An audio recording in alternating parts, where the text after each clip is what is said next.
Well, good morning. I wanted to get this party started a little early, give some of our agents and other brokers a chance to jump in and get on all of our streams. We are streaming live from Twitch, our My Real Estate Company Twitch channel. We are also in the Texas Broker Room over here at My Real Estate Company, where I am the designated managing broker for My Real Estate Company and My Real Estate Company 2. We're very excited to be here and to talk about some hot topics. As you know, if you are in the Texas Broker Room at My Real Estate Company, can you turn on your mic and say hi? Let me know you're here. We're going to give it just a few more minutes before we get started to talk about this hot topic, what Texas agents were never taught about NAR, MLS, and our Texas Real Estate Commission.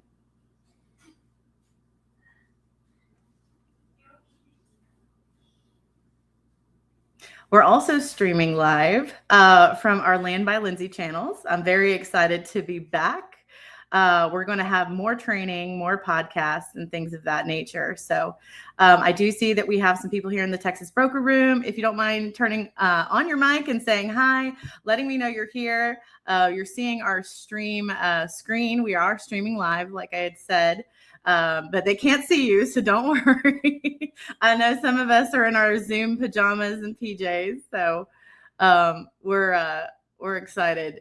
But you know, it's been fun, and we are ready to go. All right, the gang's all here. Let's get this party started. This topic is near and dear to my heart because I started out with a franchise brokerage and, got fresh out of school, did exactly what the broker told me to do. I didn't question anything. And then when I went to go sell farm and ranch real estate and commercial real estate full time, the rules of engagement of that brokerage was completely different. And that's when I started getting the education about associations and what our state requires versus what the associations we may voluntarily or maybe not so voluntarily here in the state of Texas join. So that experience taught me a lot about all the differences. And now post-settlement, we are hearing it, loud and clear, screaming from the rooftops with all the policy changes, fear of lawsuits, client choice. You're going to be hearing that buzzword now.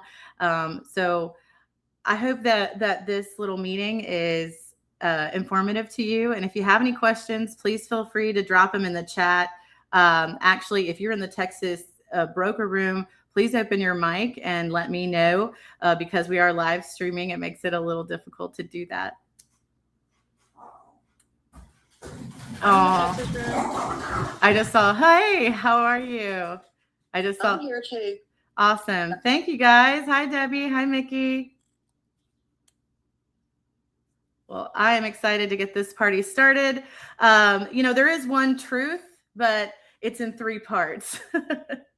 So the one truth that changes everything is that Texas real estate is really governed by three separate buckets and three separate systems.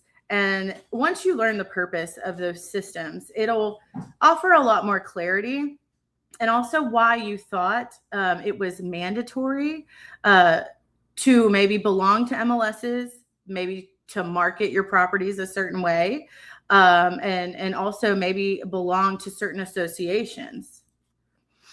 So the three buckets are the law, the marketplace, and trade groups. So for us here in Texas, the law is the Texas Real Estate Commission. They're the ones that let us practice. They set the educational standards, and that's really, who you get your broker's license from.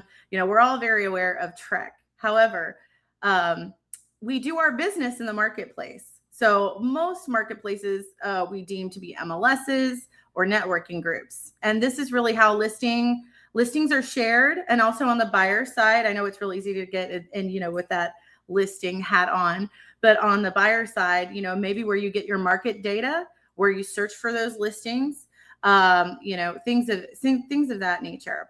And then trade groups. So trade groups came about really in the beginning to help agents network, organize, have clear policies and guidelines, maybe set certain standards, maybe to help the organization and the professionals keep organized. So, some industry standards through certain groups and organizations.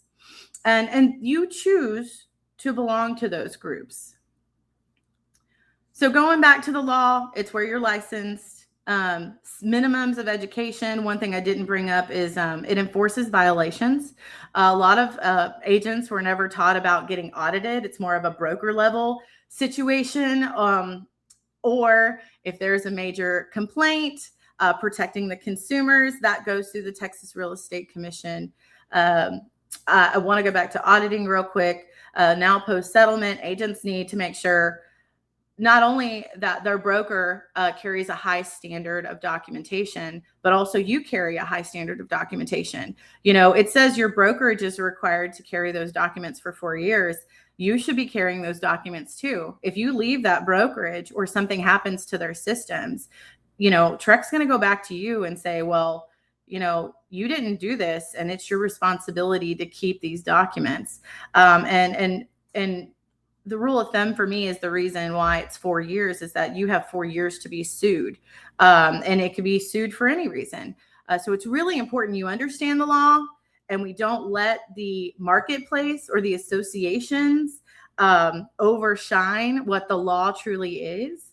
And it is your responsibility as a licensed agent to be involved with your Texas Real Estate Commission. So for those of you that don't frequently open those emails from the Texas Real Estate Commission, that don't go to the meetings that they have virtually that talk about changing laws, don't check updates in our system. Like right now, we're dealing with, what the realm is, the new website is being overhauled and there's some issues and glitches. It is up to you and your license to take care of that and be responsible for that knowledge. So I don't know, doesn't work anymore. It doesn't work in court. Your license is held here with the state, and it is your responsibility as a licensed professional to keep up to date on that. It's not your broker. I'm not your mommy. And I've seen that as a managing broker for years, that these agents feel like, well, my broker didn't tell me so. The state tells you so. It's a privilege to have our license. I'm privileged to be a broker and have my broker's license. And I carry that standard pretty high, and the agents around me should too. Okay, one thing we do want to cover is what the law does not require. Okay, the Texas Real Estate Commission does not require an association membership. It does not require a realtor, a National Association membership. It does not require MLS participation. It does not require the use of TREC forms, and it does not require commission structures. Those all actually come from your own business plan, and they also come from your brokerage. And I try to remind agents that you are an independent contractor sponsored by the broker in Texas. And it is your responsibility to set up your business plan and how you want to operate based on the clients that you are attracting to your business. And then you partner with a broker that matches that. The marketplace. So for a very, very long time, the marketplace for residential agents, and even some farm and ranch and commercial, was the MLS. And when I say MLS, I'm going to talk about association MLSs, because we're going to get to where there's non-association MLSs. Association MLSs are, governed and partnered with boards, and you'll see the names will be like Board of Realtors, like the San Antonio Board of Realtors has an MLS system. So you belong to the board, you sign up for the MLS, and then because it's a Board of Realtors, the requirement is that you're also a member of the National Association of Realtors and the Texas Association of Realtors. So this was the marketplace. And I'm saying was because it's changed. A little fun fact that the MLS system was actually created by brokers as early as the 1800s. And this is where they could show off their listings. It wasn't always governed by the National Association of Realtors and the Realtor brand. That came later. And mind you, too, the MLS wasn't always online. It was a book it was a book with all the listings. And people used to come to the office and meet an agent, and they would go through the book of properties that were available. Fast forwarding, now, we're online, and the listing data is controlled by whoever owns that MLS system. And as some of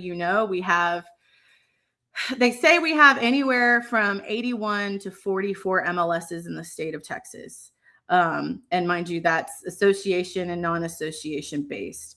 So if you think about the data just regionally that is controlled, it's a pretty big number. Also, too, your MLSs set their own rules, whether they're NAR related or they're non-association related. They have policies and procedures and rules. Several of you that are realtors listening on this call, your MLS rules have changed. There is a completely new rollout from NAR. There's a 16-page document. If you go to the National Association of Realtors website and pull up MLS, you need to click on that document and read that document about the MLS changes in policy. You're going to see a buzzword over and over again that's called client choice. That's something you need to be familiar with right now.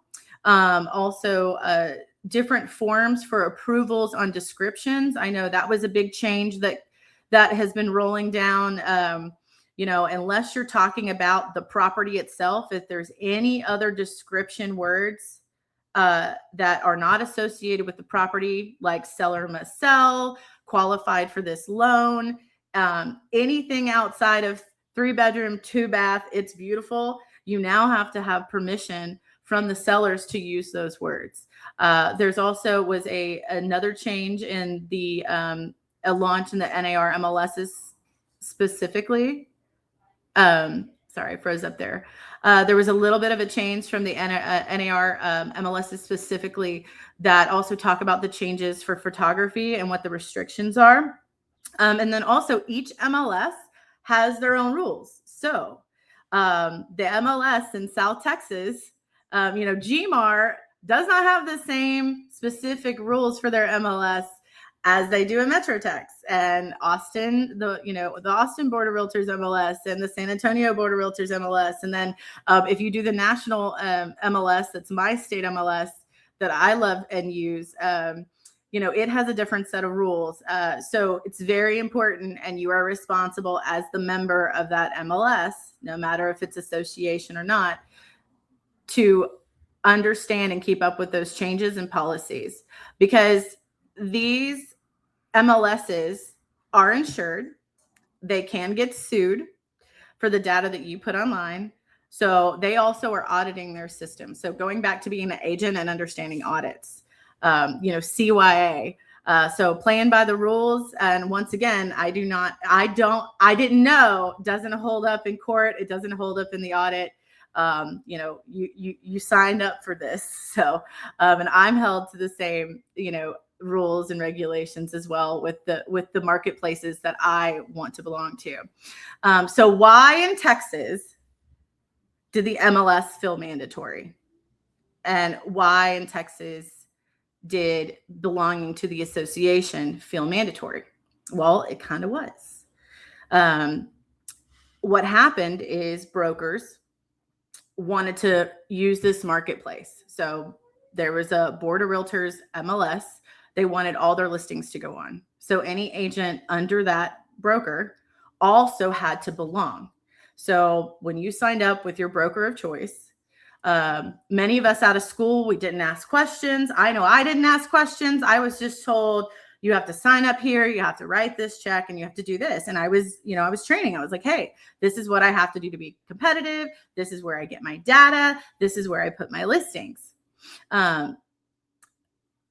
The reality in Texas which is not law, but the reality in Texas is that most realtor boards actually own the MLSs in this state. So if you want to play real estate and put your listings online, you had to belong to the MLS. And that access, of course, what we're trying to say is tied to membership. And so you weren't given the option. And also, too, you could not work for a broker that was a member and not be a member.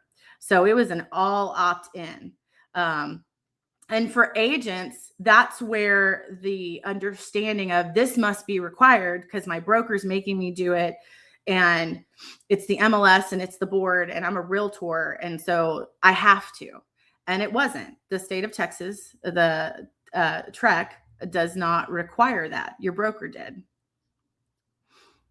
So moving to bucket 3, the requirement.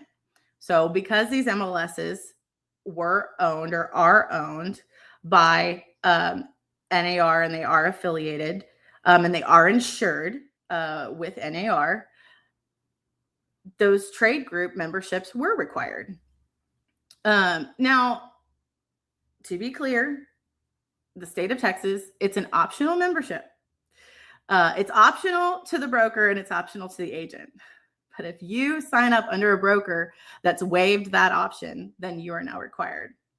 It's a professional association. For those of you out there that are not in the real estate world and you kind of want to understand what this is because you thought that, oh, everyone's a realtor.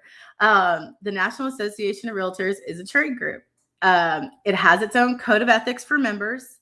They have their own political advocacy, and you know, they've done a lot of great things. They've done a lot of not so great things, in my opinion, like selling my phone number and getting spam calls. Thank you so much. And then also too, you can use the branding of realtor. And mind you, realtor is a trademark. It's not a license. So how did this kind of blow up?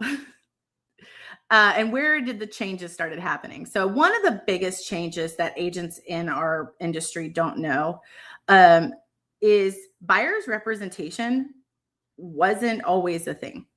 Many agents have not been in the industry over 10 years, or even, I believe it was in 1990. 1990, we started having buyer's agency, and it became, you know, a requirement, or not a requirement, but a best practice. And so all of a sudden it's like, hey, the listing agent used to do the deal. And then all of a sudden it's like, hey, we don't think this is fair. The listing agent, you know, we representing the buyer, you know, the buyer should have their own representation. You know, and I always tell agents, if you think about it, like if you were an attorney and you were in a courtroom, you know, there's an attorney on each side and there's a judge. And so, you know, a lot of people are like, hey, I don't want the same attorney representing, you know, both people. That doesn't make any sense. I want my own attorney. And that's really where the idea, that thought process came out of. You know, it actually spaced some liability. I love actually having buyer's agents. You know, I can say, hey, you have a representative. They can talk to you. They meet your goals. They can explain all the documents, all the surveys. You know, it's, you know, they're supposed to do that. However, when that came into play, there was a lot of questions of how are buyer's agents getting paid? And that, you know, and they're like, hey, we're doing the work. We want to split the commission with the listing agent. So moving forward, that's when all these written agreements had to be come into play and how they wanted to negotiate and setting the expectation for the seller. Well, if the client shows up and they have a representation, then we need to be prepared for them to ask for closing costs to cover their representation's commission. And that's where we're about to jump into the post-settlement and things came into play. But you got to remember, the buyer's agency started around 1990. So it was in the 90s. So buyer's agency has been playing this role, and the industry standards and practices have changed. And we got really used to doing it one way, and that kind of got us in trouble. So I'm going to bounce back to how the internet changed everything. So Buyer's agency, 1990. Then all of a sudden, boom, the listing wasn't in a book anymore. And there's a lot of you out there that are listening to this that are like, I remember the book. I want to go back to the book. So IDX, the IDX feed, as we call it in our industry, what that ended up doing is it put all the listings online together. So it merged all the MLSs so you could see in one place all the, now mind you, this was Board of Realtor at the time. So if it was an MLS that was managed by an association, it was on the IDX feed. So the data really fueled the portals. Control of data became a thing, and we didn't realize it when it happened, and how the traffic was controlled.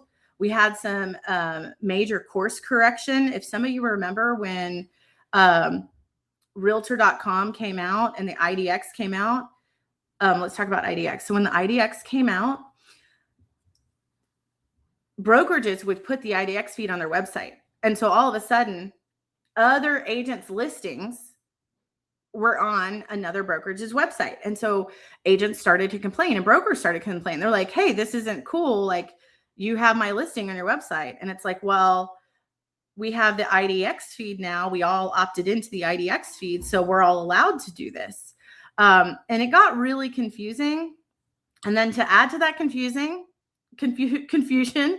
Realtor.com came into play. And I have been in real estate for over a decade. And I remember the day my broker announced this amazing news that it's going to be great for leads, and Realtor.com has access to all of our listings, and we're going to get so much traffic and things of that nature. Well, a few things happened that rose some tension.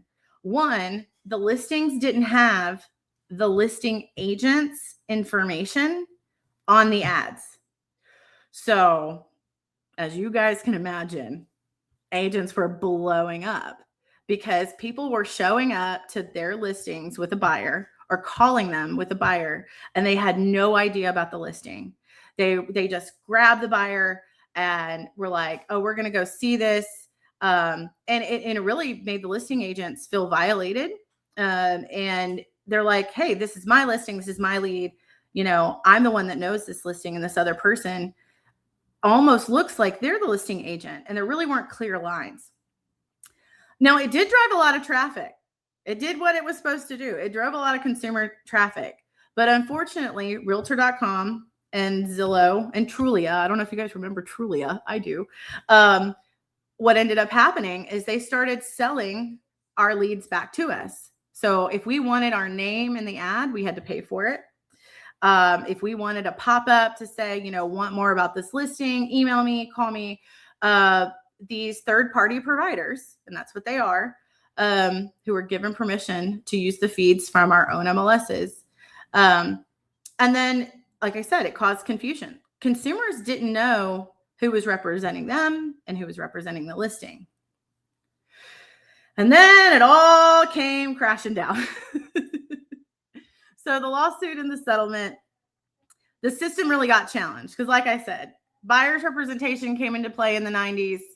So they had, we figured out, and the industry standard was the listing agent would negotiate if a client showed up with a buyer's agent, that they would negotiate a fee to split. So they would split their commission with that other agent if they were represented. And the brokerage would actually pay the other broker. If it came to that situation. And so the clients agreed up front in the listing that if another broker showed up, that they would split an amount. And mind you, we ended up finding out later that it seemed like an easy system, but we didn't have that client choice in there. Everything was always negotiable. But most likely the clients didn't object, or they weren't asked, hey, they're giving you a lower offer. Do we want to negotiate closing costs? Do we want to negotiate buyer's agency commission and things of that nature? So mandatory rules were questioned. Industry standards were questioned because a lot of these standards are not rules. So you guys out there charging, we do a 7-day option period. That's negotiable. We do 1% earnest money. That's negotiable. Who pays for the title commitment? That is negotiable. The reason why all of those lines are blank is because they're negotiable. However, we did get stuck, and I will admit that too. We did get stuck with the practices that we learned and our brokers and our trainers had taught us that, this is the industry standard. I'm going to check the boxes. We're going to do it this way. And, we were on cruise control. So compensation structures were like the main highlight here. We're definitely exposed. And then the old assumptions were no longer defensible. And, like I said, we had to get back to understanding everything is negotiable. So the big shift, post-settlement, choice is back. So the first choice is that we make it very clear now that the buyer's representative, the buyer's broker, doesn't represent the agent for free. It doesn't represent the client for free. And I've seen ads out there where they're like, oh, hire me as your buyer's rep. It's free. And I'm like, no, it's not free. Someone's paying for it. So that was kind of the big first choice of you get to decide what price you want to accept, and you can decide what closing costs you want to pay for on the other side, if any. The other thing is MLSs can be independent. So we saw a massive rise in MLSs that were independent of association. Some of the big ones that you guys know and love. CoStar holds land.com. We're used to Lands of Texas for those in the farm and ranch world. Homes.com. They rolled that. You know how quickly homes.com rolled out? It's because of this. They realized that they can have their own MLS. And it is an MLS, even though it doesn't say MLS, guys. What does MLS stand for? Multi-listing service. So it is the marketplace and where we do listings. I had a guy from TREC negotiating with me last night. Well, we're not an MLS. And I said, well, you post listings, right? For people to find and agents to use. And I was like, you are a multi-listing service. I said, you may not be an association, owned or operated service. I was like, but you are an MLS. So, moving forward, making sure that you're using the vocabulary and the verbiage of MLS and understanding what MLS actually stands for. So now MLSs can be independent. My state MLS is an amazing one that we use here. Crexy and LoopNet. I always mess those up. Those are more for commercial listings. And then also too, there are a few MLSs in Texas. There's one in Central Texas that's completely independent. And it's in a particular region with, a handful of counties, and they knew they needed one, and all the big MLSs weren't covering it. And realtor membership is going to be optional. I say it's going to be, but like that 16-page form I told you guys to go look at NAR and pull up their MLS policy changes. They are letting the boards decide by March 1st what their plans are, and if they are going to have an option for a non-association member to be able to use the MLS. And several have already jumped over. The funny thing is, guys, is I know we have this like Texas bubble around us. Other states, there's a lot of other states that don't have this problem, that never had this all-in situation. So we're kind of like the last ones to join the club. So this isn't new to the nation. It is a big benchmark for Texas. Also too, brokers can now offer optional pass. So you can take and have an agent that's a non-NAR agent, or non-association agent is what we like to start calling it, non-association. And you can have an NAR agent, both within your brokerage. Before, one of the main reasons you couldn't do that was because our favorite word, audit. The MLS would audit the broker's sponsorship list. And if any one of those agents were not in the Association of Realtors, they would shut down your entire MLS. So that was very, very scary for a lot of brokers. And that's why you constantly hear your broker, did you pay your dues? Did you pay your dues? Do you pay your board? Because they didn't have a choice. And like I said, this is major news for Texas. So what does this mean for you? This class right now, I'm doing this so you have an understanding of who regulates what, that the foundation and the core is always going to be the state and the Texas Real Estate Commission. What your broker requires, the person you work for and work with and carry your license under, your sponsor, and what their requirements are.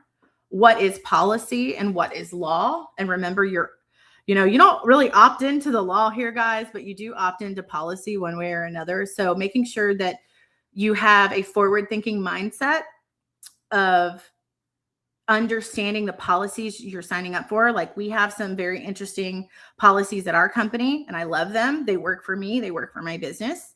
Other brokerages, depending on if you're commercial, farm and ranch, luxury, or residential, there's different policies that you might want to partner with in your business to help you become successful. And the fourth part is what's optional, and truly understanding what's optional now. Because like I said before, up until technically last year, I know it wasn't screamed from the rooftops like it is right now. Up until last year, Texas wasn't optional. It was not an option. If you wanted to belong and advertise in your local association MLS, or your broker did, you had to have an association membership. Do not pass go. Do not collect $200. You actually paid around $1,500 for that membership, and some areas maybe more. So in closing to this very intense training, and I hope this was super helpful, we broke it down into 3 systems: the law, the marketplace, and the trade association, what those 3 purposes are and how you're going to navigate those now that you understand them. And then just going back to the core value is that you only have one license, and the license comes from the state. And that really is the one we need to pay attention to, because the state's not going away. Trade associations can come and go. Memberships can come and go. Technology systems and websites can come and go. That license is not going away. Does anybody have any questions? I'm going to check my chat real quick while you guys open up. Hopefully I didn't scare y'all away. I see you're on here. Yeah, I don't have any questions. It's mostly just, how long is it going to take for everybody else to get on board with the changes? And understanding, right, that there are options. And should an agent choose an option, for themselves and their business, it doesn't necessarily make it good or bad, right or wrong. There needs to be an expectation set that there's an independence, and the board should still support the agent's choices. And I think, in participating with my local board, that's some of the conversations, we're now having. Like, each one of us is self-employed, and we need to be able to educate agents, support agents in all the different business models that they're adopting, and as long as we're following the law, and what are the laws, not the expectations, not the how it used to be, not this is the way we always did it. It's, navigating post-settlement and respecting how each agent chooses to maintain their business. Absolutely. And I'm excited to be a leader in this industry. I'm very excited to share my knowledge, because I will tell you, it's not being taught. There are brokers that don't know this information. As crazy as that sounds, there is a very large portion of our industry that has no idea that this is the truth, that this is going on. These changes are being made. They're just doing business as usual. And, I get it. We're busy, and, it's comfortable to do things the same way over and over again and more efficiently and quickly. But hey, let's face it, the past 5 years, 6 years now of real estate, it has changed more than the past, in my mind, 60 years. So, you have to pivot, you have to make decisions, you have to take it on yourself to learn and educate. The more you know, the more you grow. My other saying is competency equals commission. The more competent you are, the more money you make, the more you know. And this post settlement really taught agents that I don't know is not an answer, and it definitely doesn't hold up in court. So I'm excited for agents to, take more accountability for themselves. I'm hoping that other agents can show compassion when they do run into an agent that doesn't know, because you got to remember, we all were trained with this mindset. I was trained with this mindset until I joined a firm that was a non-association, wasn't a part of the Board of Realtors. We actually didn't use a local MLS. We used an independent MLS for our listings, but that's what the product we were selling. That's where it fit best, and that's where we were most successful. I have a lot of agents that don't understand, and I'm like, listen, I've sold with what I do in my business plan. I've sold more because I had a plan for more, and and it didn't involve the associations or the MLSs. So going back to the business plan, we've already seen some discrimination with some agents about like, well, you don't have a Century lockbox and you're not a part of our MLS, and I can't show you this listing, or I can't get you the code. And I'm like, well, if you read your own forms, your listing agreement states that you have to provide access to that ready, willing, and able buyer to your client. You promise your client that. So just because there's an inconvenience or a system another agent isn't using, you can't refuse another license holder. You can't refuse to do business with them. It doesn't work like that. And I had another agent who she was like, oh, they didn't see me in the MLS. And I'm like, well, it was like, you gotta know the rules, and they'd be able to explain to him like, hey, I'm not a member of your MLS. I chose in my business plan not to be, and that doesn't make me any less of a real estate professional. So I'm hoping that some of the discrimination is going to,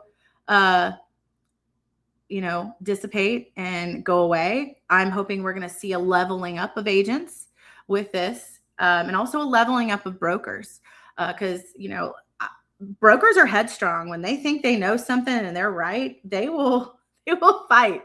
They will fight for it. So I hope that was helpful to all y'all listening out there. Like I said, we're very excited to be here with my real estate company streaming on Twitch. Very excited to have also Land by Lindsay back. For those of you that don't know, I am a farm and ranch broker. That's the profession I chose in the real estate industry for me. I love my boots. You will not find me in the country club with high heels slinging luxury properties. I will sling some luxury ranches, but no, I refer those out to my people that do that every day. And very excited about my business, and very excited now to be back and with an organization with my real estate company that gives our agents the right to choose. Little plug there. We give our agents the right to choose NAR and non-NAR, association based. How they want to run their business is truly up to them. And we're very excited to be here. So that is it for me. We are going to sign off.